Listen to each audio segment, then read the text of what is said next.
Hello. Welcome to Omega College of Ujjain. आज हम बात करेंगे मेमोरी की। What is memory? मेमोरी क्या है? अब देखिए, मेमोरी क्या होती है कि जो भी इनपुट डिवाइस के द्वारा जो भी निर्देश दिए जाते हैं कंप्यूटर को, तो वो जो कंप्यूटर होता है आपका, वो उन निर्देशों को क्या करता है, स्टोर करके रखता है। जैसे हम लोग क्या करते हैं, हमें अपनी चीज़ों को याद रखने के लिए हमारे पास एक दिमाग है, मस्तिष्क है। तो उसमें हम हमारी सारी जो भी हमको ध्यान रहता है, हम हमारे दिमाग में सारी चीज़ें स्टोर करके रख लेते हैं। इसी प्रकार अगर हम कंप्यूटर की अगर बात करें कि कंप्यूटर में अगर हमें कोई इन्फॉर्मेशन को स्टोर करना है, तो वो इन्फॉर्मेशन को स्टोर करने के लिए हमें एक मेमोरी की आवश्यकता होती है, जिसे हम क्या कहते हैं, कंप्यूटर मेमोरी। ये एक फिज़िकल डिवाइस होती है जो हमारे कंप्यूटर सिस्टम के अंदर मौजूद होती है। तो मेमोरी के बारे में हम ये कह सकते हैं कि मेमोरी क्या होती है, आपकी कंप्यूटर की स्टोरेज की एक यूनिट होती है। ये कंप्यूटर का एक बहुत इम्पॉर्टेंट पार्ट होती है। इसमें हम डेटा, प्रोग्राम इत्यादि को क्या करते हैं, स्टोर करते हैं। अब जब हम मेमोरी की बात करते हैं तो उनको मेज़र करने के लिए, ठीक है, मेज़र करने के लिए मतलब उन्हें नापने की जो इकाइयाँ होती है वो होती है आपकी बाइट, फिर होता है किलोबाइट, मेगाबाइट, गीगाबाइट एवं टेराबाइट। तो सबसे छोटी यूनिट जो होती है हमारी मेमोरी को मेज़र करने की, वो होती है बाइट। और सबसे बड़ी जो इकाई होती है वो होती है टेराबाइट। ठीक है। तो हमारी जो मेमोरी होती है वो कितने प्रकार की होती है? दो प्रकार की, primary memory and secondary memory. देखिए, कंप्यूटर की जो मेमोरीज होती हैं वो दो प्रकार की होती हैं। एक होती है प्राइमरी मेमोरी, एक होती है सेकेंडरी मेमोरी। तो प्राइमरी मेमोरी में भी और उसके सब पार्ट्स होते हैं, जैसे रैम और रोम। और अगर हम रैम को भी दो पार्ट में डिवाइड कर दें तो एस रैम और डी रैम, और रोम को करें तो प्रोम और ई प्रोम, और यहाँ पे डबल ई प्रोम। तो ये क्या है, हमारे प्राइमरी मेमोरी के पार्ट से। और सेकेंडरी मेमोरी के हैं जैसे H D D, hard disk drive, S S D, compact disc, floppy disk, magnetic tape, और भी बहुत सारी चीज़ें हैं इसके अंदर। तो हमें पहले पढ़ना है प्राइमरी मेमोरी क्या होती है, फिर हम पढ़ेंगे सेकेंडरी मेमोरी क्या होती है। तो हम पहले पढ़ते हैं हमारी प्राइमरी मेमोरी। जैसे कि आप इस डायग्राम में देख पा रहे होंगे कि मैंने प्राइमरी मेमोरी का एक डायग्राम बनाया है। ठीक है। इसमें मैंने बताया आपको प्राइमरी मेमोरी कितने प्रकार की होती है, दो प्रकार की, रैम, रोम। और रैम के भी दो पार्ट होते हैं और रोम के तीन पार्ट होते हैं। तो जब आप क्या होते हो, कॉम्पिटिटिव एग्ज़ाम में अपेयर होते हो, कॉम्पिटिटिव एग्ज़ाम की आप जब तैयारी कर रहे होते हो, तो आपको मेमोरी से रिलेटेड बहुत सारे क्वेश्चन पूछे जाते हैं। जैसे आपसे पूछा जा सकता है कि इनमें से प्राइमरी मेमोरी कौन सी है। ठीक है। या फिर ये पूछा जा सकता है कि रैम का फुल फॉर्म क्या है, रोम का फुल फॉर्म क्या है। तो रैम का जो फुल फॉर्म होता है हमारा रैंडम एक्सेस मेमोरी, और रोम का जो फुल फॉर्म होता है हमारा रीड ओनली मेमोरी। तो सबसे पहले हम आप बात करते हैं कि प्राइमरी मेमोरी होती क्या है। तो प्राइमरी मेमोरी वो मेमोरी होती है जो केवल डेटा और इंस्ट्रक्शन को, मतलब जो भी निर्देश है और जो भी डेटा है, इनको क्या करती है, होल्ड करके रखती है। जब कंप्यूटर क्या कर रहा है, वर्क कर रहा होता है, मतलब जब कंप्यूटर ऑन है तब जो भी ये कार्य कर रहे हैं, उन डेटा व इंस्ट्रक्शन को होल्ड करके रखने का कार्य कौन करता है, हमारा प्राइमरी मेमोरी। अब जो प्राइमरी मेमोरी होती है, इसकी जो कैपेसिटी होती है वो क्या होती है, लिमिटेड होती है, मतलब थोड़ी कम होती है। तो इसमें जो भी डेटा होता है वो क्या हो जाता है, जैसे अगर कंप्यूटर स्विच ऑफ हो जाता है तो इसका जो भी डेटा है वो क्या हो जाता है, लॉस्ट हो जाता है, मतलब नष्ट हो जाता है। तो ये जो होती है वो क्या होती है, हमारी प्राइमरी मेमोरी। तो अगर हम प्राइमरी मेमोरी की बात करें तो यह मेमोरी का सबसे एक इम्पॉर्टेंट पार्ट होता है प्राइमरी मेमोरी, जहाँ पे हमारी डेटा, सूचना और प्रोग्राम, ठीक है, उपस्थित होते हैं। और जैसे ये एक क्या बोल सकते हैं इसे, ये एक अस्थिर मेमोरी होती है ना।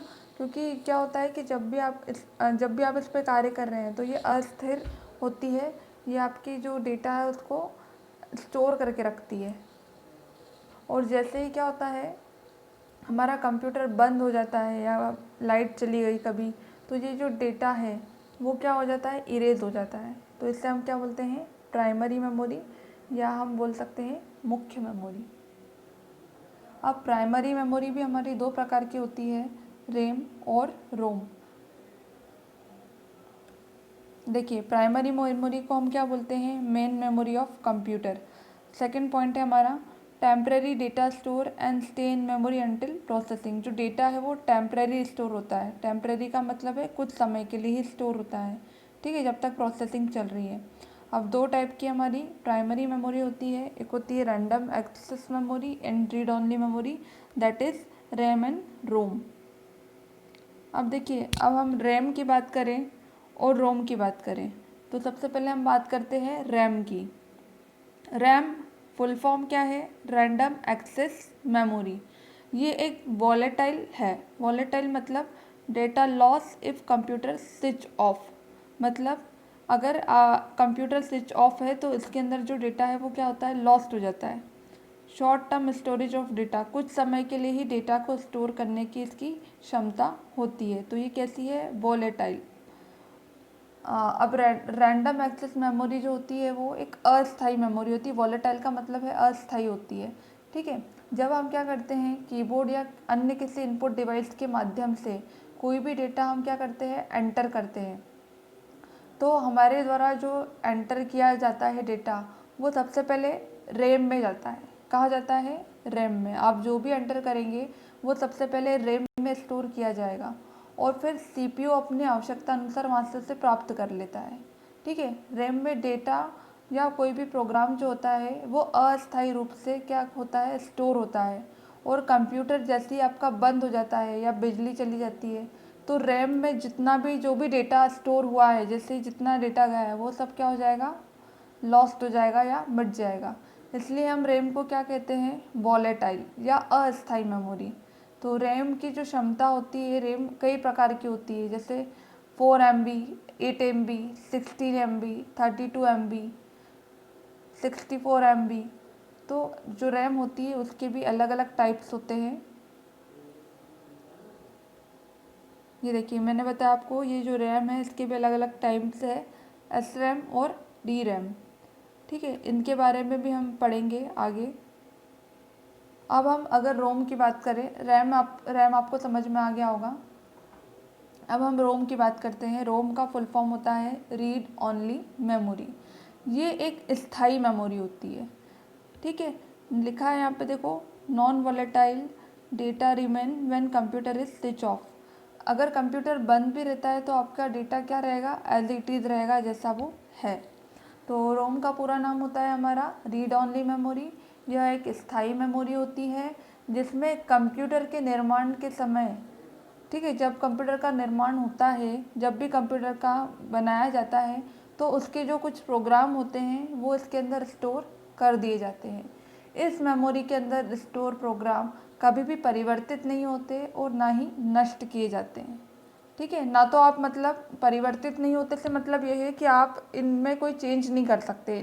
पहले जो, क्योंकि ये पहले जब कंप्यूटर डेवलप किया तभी ये ऑलरेडी उसमें इंस्टॉल कर दिए गए, तो आप क्या करते हो, इस मेमोरी के अंदर आप कोई चेंज नहीं कर सकते, ठीक है। आप केवल इन्हें पढ़ सकते हैं, इसलिए इसका नाम क्या है, read only memory. Read only का मतलब है केवल आप इसको पढ़ सकते हो, इसके अंदर कोई चेंज नहीं कर सकते। रीड ओनली का मतलब यही होता है।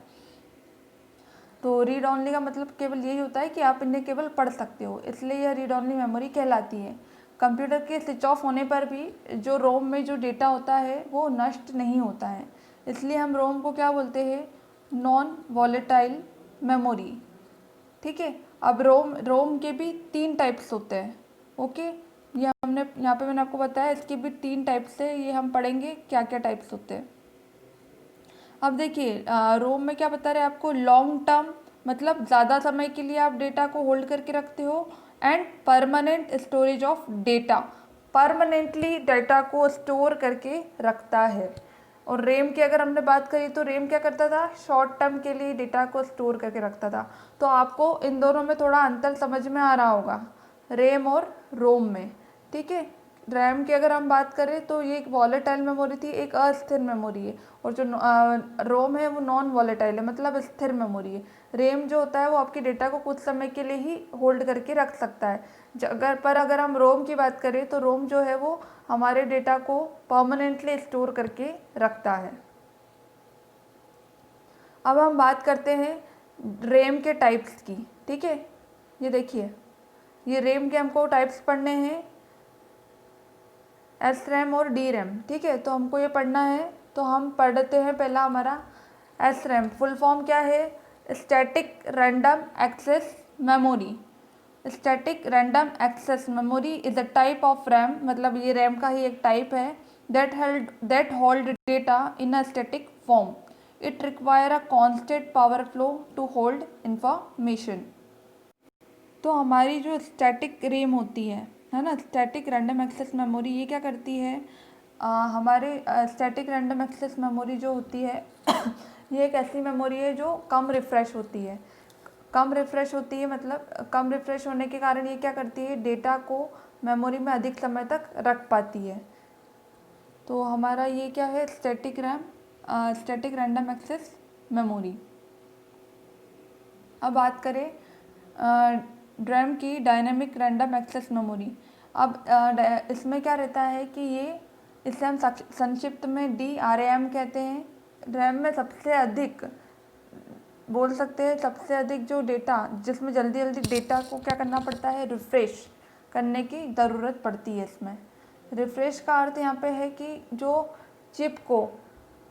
आपकी जो चिप होती है, उस चिप को 1 सेकेंड में हमें हज़ारों बार रिफ़्रेश करना होता है। तो जो हम अगर डायनेमिक रैम की बात करें तो उसमें क्या होता है कि बार बार क्या होता है? रिफ़्रेशमेंट होता है। ये क्या करती है? सबसे पहले जो भी मतलब बोल सकते हैं, जो भी सब्जेक्ट है, जो भी विषय वस्तु है, उसको मिटा देती है और जल्दी जल्दी रिफ़्रेश करती है। तो इसके कारण क्या होता है? इसकी जो गति होती है वो कम होती है। किसकी? डायनेमिक रैंडम एक्सेस मेमोरी की। स्टैटिक में क्या होता है कि कोई ज़्यादा चेंजेस नहीं होता, ज़्यादा रिफ़्रेशमेंट नहीं होता। लेकिन अगर DRAM की बात करें तो इसमें क्या होता है? बार बार रिफ़्रेशमेंट होता है। डायनेमिक का मतलब होता है बार बार चेंज होते रहना। तो ये होता है हमारा डायनेमिक रैंडम एक्सेस मेमोरी। अब है हमारा रोम। जैसे कि हमने रैम के दोनों पार्ट पढ़ लिए, अब हम रोम के बारे में पढ़ेंगे। रोम के 3 पार्ट्स होते हैं। ठीक है, तो हम पढ़ रहे हैं पहला PROM। ठीक है, अब इसका फुल फॉर्म क्या होता है? Programmable read only memory. यह एक ऐसी मेमोरी होती है, इसमें एक बार अगर आप डेटा को स्टोर होने के बाद इसमें से डेटा को मिटाया नहीं जा सकता।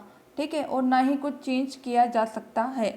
रोम is a memory chip on which data can be written only once. इसमें एक बार ही डेटा लिखा जा सकता है। ठीक है, और इसमें कोई चेंजेस, एक बार अगर आप इसके अंदर कोई डेटा स्टोर कर देते हैं तो उसके बाद इससे मिटाया नहीं जा सकता और ना ही इसके अंदर कोई चेंजेस किया जा सकता है। तो ये है हमारा रोम, प्रोग्रामेबल रीड ओनली मेमोरी। अब हम बात करें अगर अगली टाइप की, तो ये है हमारा EPROM, erasable programmable read only memory. अब इसका फुल फॉर्म आपने पढ़ लिया, erasable programmable read only memory. यह प्रोम की तरह ही होता है। ठीक है, पर इसमें जो भी स्टोर प्रोग्राम हैं उनको हम क्या कर सकते हैं? कुछ अल्ट्रावायलेट रेज होती हैं, उनके थ्रू हम इन्हें मिटा सकते हैं। ठीक है, मतलब इसमें जो लिखा होता है उन्हें हम किसी तरीके से इसमें चेंजेस कर सकते हैं। इसलिए इसमें आगे हमने क्या लिखा है? इरेजेबल, मतलब इसमें कुछ चेंजेस क्या होता है? हो सकते हैं। तो erasable programmable read only memory का तात्पर्य ये है कि अगर इसमें हमको कोई चेंजेस करना चाहे तो इसमें हम वो चेंजेस कर सकते हैं। अगला है EEPROM। ठीक है, electrical erasable programmable read only memory. तो electrical erasable programmable read only memory में क्या होता है? इसमें भी एक नई तकनीक से इलेक्ट्रिकली मतलब विद्युतीय विधि से हम मेमोरी के जो प्रोग्राम है उसे मिटा सकते हैं। ठीक है, तो मेमोरी में जो प्रोग्राम लिखे हैं उसे विद्युत तरीके से मिटा सकते हैं। तो इससे हम एक तरीके से इसे हाइब्रिड मेमोरी भी कहा जाता है। ठीक है, आपको एग्ज़ाम में क्वेश्चन आ सकता है हाइब्रिड मेमोरी कौन सी होती है? तो हाइब्रिड मेमोरी होती है आपकी डबल ई प्रोम, क्योंकि इसको हम इसलिए बोलते हैं क्योंकि ये रैम और रोम दोनों का एक कॉम्बिनेशन है, इसलिए हम इसे बोलते हैं हाइब्रिड मेमोरी। ठीक है, तो ये क्वेश्चन याद रखना, अगर हाइब्रिड मेमोरी आपको आता है तो ये डबल ई प्रोम है, क्योंकि रैम और रोम का एक कॉम्बिनेशन होती है।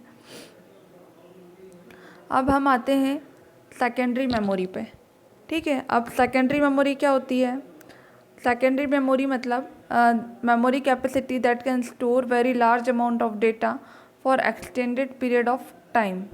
ठीक है, ऐसी मेमोरी जो क्या कर सके, डेटा को बहुत ज़्यादा समय के लिए, बहुत लंबे समय तक के लिए स्टोर करके रखे, वो क्या होती है? हमारी सेकेंडरी मेमोरी। अब सेकेंडरी मेमोरी हमारी जो होती है वो क्या होती है? नॉन वॉलेटाइल होती है। It take much more time to retrieve data because of the electromechanical nature, मतलब ये डेटा को रिट्राइव करने में थोड़ा समय लगाती है। It is cheaper than primary storage, मतलब ये क्या होती है? प्राइमरी स्टोरेज से काफ़ी सस्ती होती है।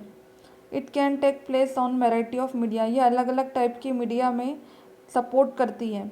It is a permanent memory, इसमें जो आप डेटा स्टोर करते हो वो परमानेंटली सेव हो जाता है। इसके अलावा हम इससे बैकअप मेमोरी भी कहते हैं। ठीक है, इस मेमोरी में जो डेटा होता है वो परमानेंटली स्टोर हो जाता है। अगर आप पावर को स्विच ऑफ भी कर देते हैं तो भी जो आपका डेटा है वो क्या हो जाएगा? स्टोर हो जाएगा। सेकेंडरी मेमोरी का उपयोग हम क्या करते हैं? डेटा को स्टोर करने के लिए। अगर कंप्यूटर के अंदर सेकेंडरी मेमोरी नहीं होगी तो उसके बिना हमारा कंप्यूटर किसी काम का नहीं है। मतलब आप जो भी डेटा कंप्यूटर के अंदर स्टोर करते हो, जब आपका कंप्यूटर स्टार्ट हो जाता है उसके बाद हम जो भी काम कर रहे हैं हमारे कंप्यूटर के अंदर, हम हमारा कंप्यूटर के अंदर जो भी कार्य करके जो भी डेटा स्टोर कर रहे हैं वो हमारा डेटा कहाँ सेव हो रहा है? पूरा सेकेंडरी मेमोरी में। और ये एक और चीज़ है कि आपकी जो सेकेंडरी मेमोरी होती है थोड़ी स्लो होती है, अगर हम बात करें प्राइमरी मेमोरी के कंपैरिजन में तो ये थोड़ी स्लो होती है। सबसे पहला हमारा अगर सेकेंडरी मेमोरी की बात करें तो सबसे बड़ी जो है इसमें hard disk drive, that is हम हार्ड डिस्क भी जिसकी बात करते हैं। ठीक है, तो हार्ड डिस्क क्या है? एक सेकेंडरी मेमोरी है। देखिए आपको यहाँ पे एक इमेज के थ्रू शो हो रहा होगा, ये हमारी हार्ड डिस्क है। ठीक है, तो ये हार्ड डिस्क जो होती है वो क्या होती है? आपकी सेकेंडरी मेमोरी। अच्छा, एक और चीज़ मैं आपको इसमें बताना चाहूँगी कि जो सेकेंडरी स्टोरेज डिवाइस होती है इसे हम ऑक्सिलरी स्टोरेज डिवाइस भी कहते हैं। अर्थात ये कंप्यूटर का वह भाग होता है जिसे हम मतलब ऑक्सिलरी से मतलब इसे हम अलग से कंप्यूटर के अंदर क्या करते हैं? जोड़ते हैं। क्यों? डेटा का स्टोर करने के लिए। और ये क्या होता है? स्थायी होता है। कंप्यूटर के बंद होने पर भी इसके अंदर जो डेटा है वो डिलीट नहीं होगा। आप आवश्यकता अनुसार आप इसको भविष्य में कभी भी उपयोग के लिए अगर देखना चाहे तो आप इससे खोल कर देख सकते हैं। तो ये सारी चीज़ें हमारी सेकेंडरी मेमोरी के अंदर आती है। अब हम बात करें हार्ड डिस्क की, तो हार्ड डिस्क या HDD दोनों एक ही बात है। ये एक फ़िज़िकल डिस्क होती है जिसको हम अपने कंप्यूटर की सबसे छोटी बड़ी फाइल को स्टोर करने के लिए प्रयोग करते हैं। सबसे छोटी या बड़ी फाइल जो भी हमें स्टोर करना है उसके लिए हम इसको उपयोग करते हैं। मतलब आप कुछ भी अगर आपका सेव करते हो तो वो कहाँ जाता है? हमारे हार्ड डिस्क में। अब हार्ड डिस्क वो चीज़ है जो क्या करती है? स्टोरेज का काम करती है। ठीक है, अब रैम भी आपने पढ़ा था कि रैम भी स्टोर करने का काम करती है। ठीक है, लेकिन मैंने आपको बताया था जो रैम होती है वो कुछ समय के लिए ही होल्ड करके रखती है, जबकि अगर हम हार्ड डिस्क में जो करते हैं वो हमारा क्या हो जाता है? परमानेंटली सेव हो जाता है। अब हार्ड डिस्क के अंदर मैं आपको दिखा रही हूँ, देखो ये डिस्क दिख रही है आपको, ये गोल गोल दिख रही होगी आपको, राउंड राउंड, है ना? तो हमारी हार्ड डिस्क के अंदर एक डिस्क होती है, ये डिस्क की मैं बात कर रही हूँ। ठीक है, ये क्या करती है? जब आप कार्य करते हैं तब ये डिस्क जो होती है वो तेज़ी से घूमती है। ठीक है, और जितनी तेज़ी से आपकी डिस्क घूमेगी उतनी तेज़ी से डेटा को स्टोर या रीड करेगी। ठीक है, मतलब जितनी फास्ट ये घूमेगी उतनी तेज़ी से ये क्या करेगी? डेटा को रीड करेगी, स्टोर भी करेगी और रीड भी करेगी। अब जब हार्ड डिस्क को घूमने की जो स्पीड होती है उसको हम RPM से नापते हैं। किससे? RPM से। मतलब हार्ड डिस्क की जो ये डिस्क घूमती है उसको हम अगर मापने की बात करें तो RPM से मापते हैं। RPM का फुल फॉर्म होता है रिवॉल्यूशन पर मिनट। ठीक है, तो हार्ड डिस्क जो होती है आपकी 5400 RPM, 5400 RPM, 7200 RPM, 7200 RPM की होती है। तो ये आपकी जब हम हार्ड डिस्क की बात करेंगे उसको मेज़र करने की, तो हम RPM से उसको मापते हैं, मतलब रिवॉल्यूशन पर मिनट RPM। तो आपको कॉम्पिटिटिव एग्ज़ाम में ये क्वेश्चन आता है कि RPM का फुल फॉर्म क्या होता है, या हार्ड डिस्क को घूमने के मापने की इकाई क्या होती है, तो वो क्या होती है RPM, रिवॉल्यूशन पर मिनट। अब हमारी हार्ड डिस्क जो होती है वो एक क्या होती है, चुंबकीय डिस्क से मिलकर बनी होती है। इसमें अब डेटा को पढ़ने और लिखने के लिए एक हेड होता है, ये देख पा रहे हैं आप, ये येलो कलर का ये जो होता है वो क्या होता है, हमारा एक हेड होता है डेटा को पढ़ने व लिखने का। हार्ड डिस्क में एक सेंट्रल शाफ्ट होती है जिसमें चुंबकीय डिस्क क्या होती है, लगी होती है। हार्ड डिस्क के ऊपर की सतह व नीचे की सतह, मतलब ऊपर एंड नीचे, वहाँ पे डेटा को स्टोर नहीं किया जा सकता। बाकी सभी सतह पर आपके डेटा को स्टोर किया जा सकता है। आपके हार्ड डिस्क जो होती है उसमें कुछ ट्रैक और सेक्टर होते हैं। तो सेक्टर में जो सेक्टर होते हैं उन्हीं में आपका जो डेटा होता है वो स्टोर होता है। ठीक है, तो ये क्या होता है, आपका पूरा हार्ड डिस्क के बारे में मैंने आपको बता दिया कि ये सारी चीज़ें होती है आपके हार्ड डिस्क में। आगे की हम सारी मेमोरी, सेकेंडरी मेमोरी हम नेक्स्ट लेक्चर में डिस्कस करेंगे। अगर आपको इससे रिलेटेड कोई भी क्वेश्चन है तो आप मुझे कॉल करके पूछ सकते हैं। 11 बजे से आप कॉल कर सकते हैं 6 बजे के बीच में। ठीक है, आपको अगर इस लेक्चर में कोई भी दिक्कत है तो आप मुझे कॉल कर सकते हैं। Thank you.